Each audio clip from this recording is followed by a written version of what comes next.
चलिए फिर केवी न्यूज़ में आज हम आपको दिखाएंगे उत्तराखंड में कांग्रेस पार्टी की जो प्रदेश प्रवक्ता हैं चयनिका उनियाल पहुंची है। उन्होंने इलेक्टोरल बॉन्ड को लेकर सरकार पर सीधा हमला किया। हमने उनके साथ बातचीत भी की है। तो बीजेपी का तो कोई कार्यक्रम फिलहाल उत्तराखंड के पौड़ी गढ़वाल कोटद्वार में दिखाई नहीं दे रहा है, लेकिन कांग्रेस पार्टी काफ़ी सक्रिय है। और एआईसी की प्रदेश मीडिया प्रभारी चयनिका उनियाल ने यहाँ पर एक होटल में प्रेस कॉन्फ्रेंस की है और उन्होंने इलेक्टोरल बॉन्ड को लेकर अंकिता भंडारी केस को लेकर सरकार पर जमकर निशाना साधा है। हमने भी उनके साथ कुछ बातचीत की है, तो चलिए आपको दिखाते हैं खबर आजकल में कोटद्वार से। चयनिका उनियाल ने साधा निशाना सरकार पर और हमने उनके साथ की है कुछ बातचीत। तो चलिए केवी न्यूज़ देख रहे हैं आप, केवी न्यूज़ खबर आपकी में स्वागत है आपका। दिखाते हैं आपको प्रेस कॉन्फ्रेंस। केवी न्यूज़ से हूँ मैं।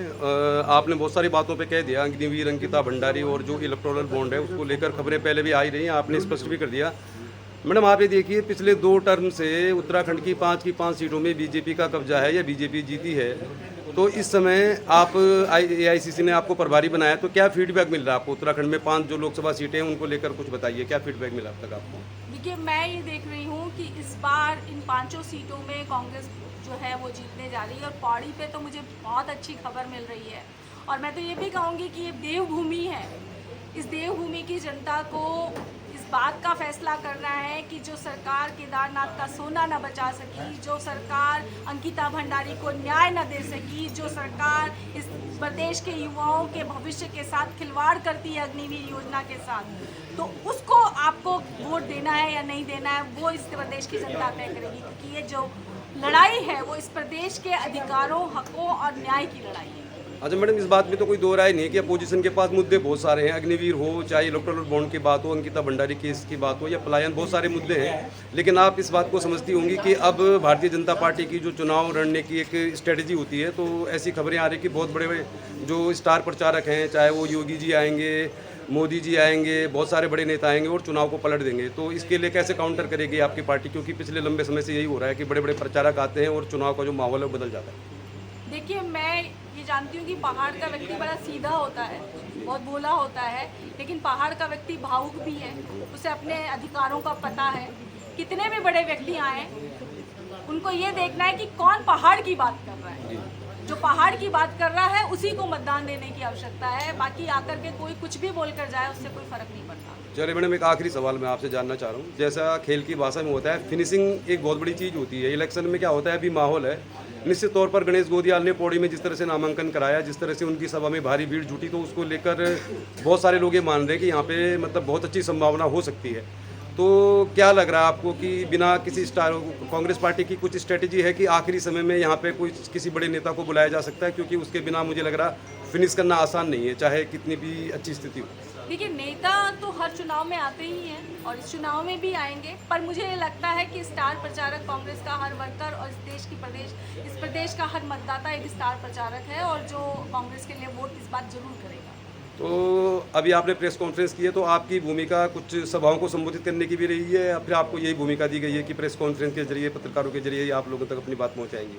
जो मेरी मुख्य जिम्मेदारी है वो तो प्रेस करने की ही है जी। पर अगर हाँ कभी कहीं मौका मिलेगा तो मैं भाषण भी दूंगी। चलिए बहुत बहुत धन्यवाद मैम, केवी न्यूज़ से बातचीत करने के लिए बहुत बहुत धन्यवाद। अभी आपने एक बात कही कि इलेक्ट्रल बॉन्ड को लेकर के बहुत बड़ी बात है। और आप सभी को पहले तो धन्यवाद कि आप यहाँ पे इस पत्रकार वार्ता को सुनने के लिए आपने समय निकाला। ये आज की जो प्रेस है उसमें कुछ महत्वपूर्ण मुद्दों के साथ मैं आपके बीच में बात करना चाहूँगी। जो सबसे पहला मुद्दा है वो यही है कि आज जिस तरीके से केंद्र में जो सरकार चल रही है वो सरकार चलते हुए आज से पहले कभी देखा नहीं गया। मैं ये बात इसलिए कह रही हूँ क्योंकि ये सरकार इस तरह से चल रही है कि ये चाहती ही नहीं है कि विपक्ष की कोई भी आवाज़ इस सरकार के बारे में कुछ बोलने लायक बचे। इन्होंने जिस तरीके से विपक्ष को खत्म करने की कोशिश की है वो अपने आप में एक मिसाल बन रहा है इस लोकतंत्र के अंदर। अभी देखिए, इतना बड़ा मुद्दा है इलेक्टोरल बॉन्ड का मुद्दा, जिसके बारे में कभी भी बात ना हो, उसको लेकर के भी सरकार ने बड़ा सुनिश्चित किया। जब पहली बार आदेश आता है सुप्रीम कोर्ट का इलेक्टोरल बॉन्ड के ऊपर, तो वो इलेक्टोरल बॉन्ड कहीं प्रेस के अंदर मुद्दा ना बने, तो आप देखिए तुरंत सीए लागू हो जाता है। तो चर्चा का विषय फिर इलेक्टोरल बॉन्ड नहीं, सीए होता है। जब बैंक द्वारा ब्यौरा जमा करने के ऊपर कोर्ट का आदेश आता है, तो आप देखिए कि हरियाणा में सरकार बदल जाती है, फिर से कोर्ट का आदेश चर्चा का विषय नहीं होता, हरियाणा की सरकार चर्चा का विषय होती है। तीसरी बार जब ब्यौरा सार्वजनिक करने के लिए कोर्ट जो है अपना आदेश देता है, तो आप ये देखिए कि उसके तुरंत बाद पेट्रोल और डीजल के 2 रुपए दाम कम कर दिया जाता है। तो मुद्दा फिर से चर्चा का इलेक्ट्रोल बॉन्ड नहीं होता, बल्कि पेट्रोल डीजल हो जाता है। तीसरी बार जब सबसे महत्वपूर्ण चीज सामने आनी थी, जब ये सामने आना था कि इलेक्ट्रोल बॉन्ड में किसने किसको कितना पैसा दिया, तो सबसे महत्वपूर्ण बात जब सामने आनी थी, उससे एक दिन पहले केजरीवाल की गिरफ्तारी हो जाती है। तो फिर से चर्चा का विषय इलेक्ट्रोल बॉन्ड ना होकर केजरीवाल। तो ऐसा इलेक्ट्रोल बॉन्ड में क्या है कि जिसको छुपाने के लिए बार बार सरकार ने इस तरह की हथकंडे अपनाए।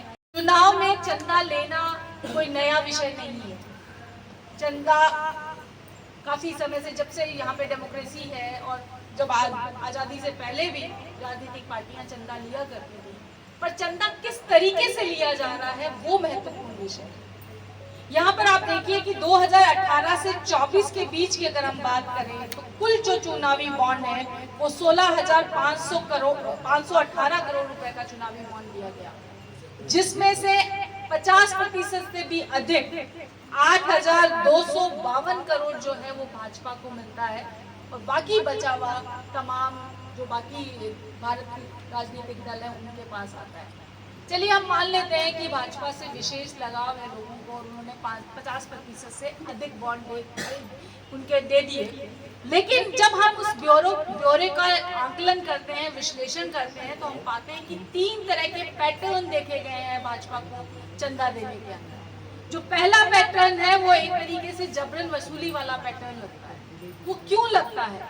क्योंकि ईडी, सीबीआई ये सिर्फ राजनीतिक नेताओं को ही परेशान नहीं किया है, इसने कई कंपनियों को भी परेशान किया है। और सबसे इंटरेस्टिंग चीज ये है कि 94 कंपनीज जिनके ऊपर ईडी और सीबीआई की जांच चालू हुई, उन्होंने बाद में भाजपा को इलेक्ट्रोल बॉन्ड दिया और उनको रिलैक्सेशन मिला। और इन 37 व्यापारिक कंपनियां हैं जिन्होंने भाजपा को 4,000 करोड़ रुपया चंदा दिया। बदले में उनको क्या मिलता है?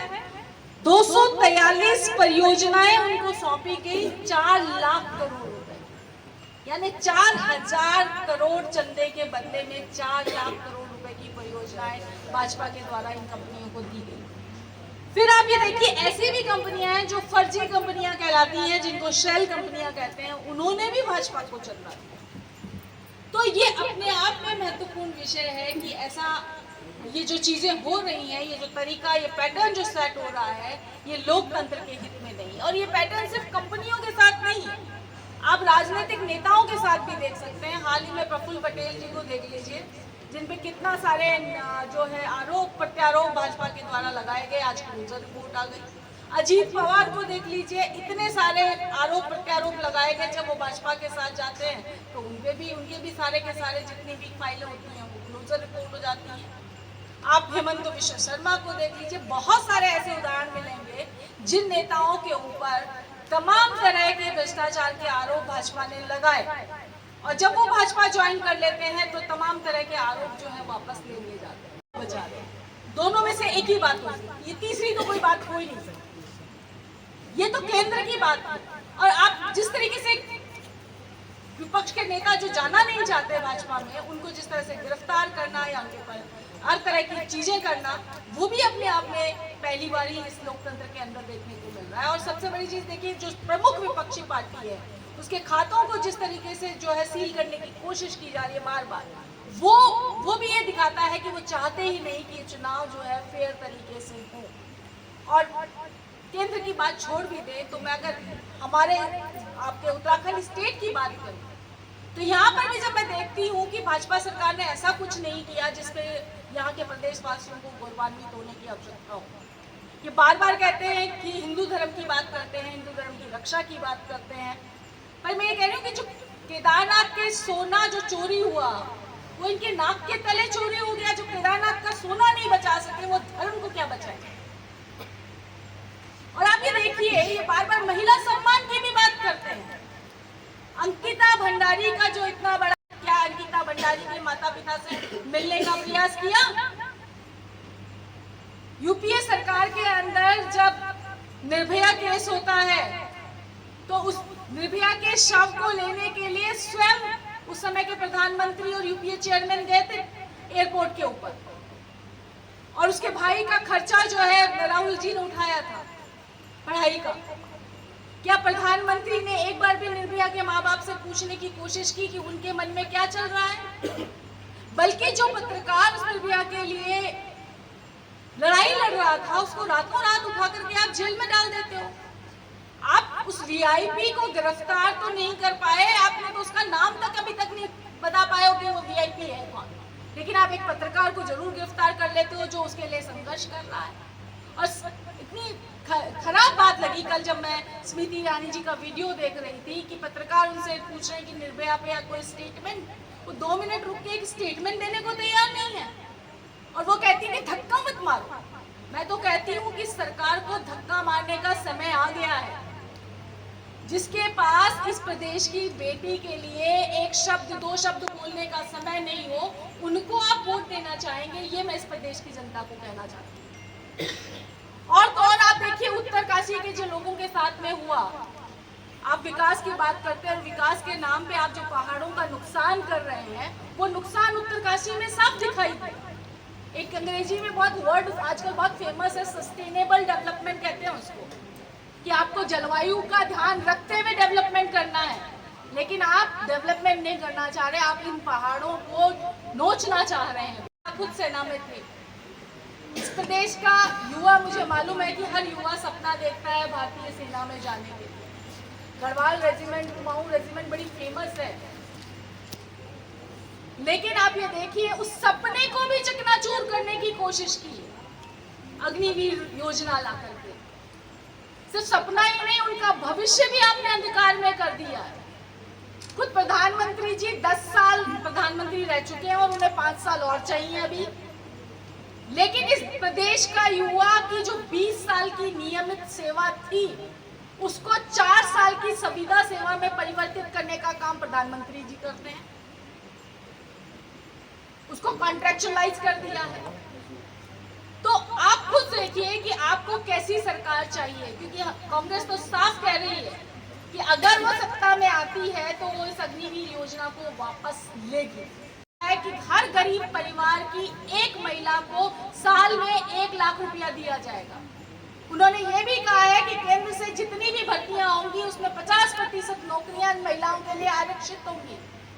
उसमें यह भी कहा है कि आशा वर्कर, आंगनवाड़ी वर्कर, जो मिड डे मील बनाने वाली महिलाएं हैं, उनको केंद्र सरकार से जितना वेतन मिलता है, जो केंद्र सरकार का जो योगदान है, उसको डबल किया जाएगा। और सबसे बड़ी बात, जब हम अंकिता भंडारी की भी बात कर रहे हैं, तो महिलाओं के साथ अत्याचार बढ़ने का एक कारण ये भी है कि महिलाएं अपने लिए कानूनी लड़ाई लड़ नहीं पाती। यह है कि हम इन्हें जीतेंगे, इन सीटों को जीतेंगे।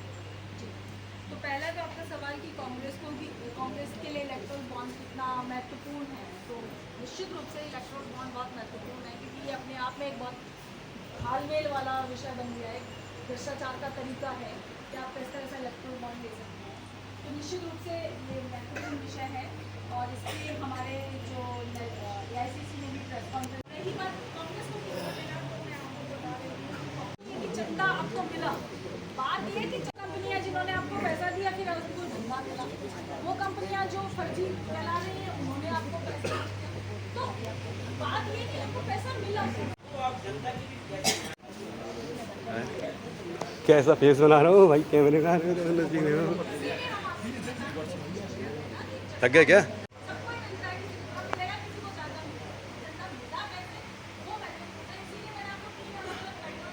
दे रही है KB न्यूज़, खबर आपकी।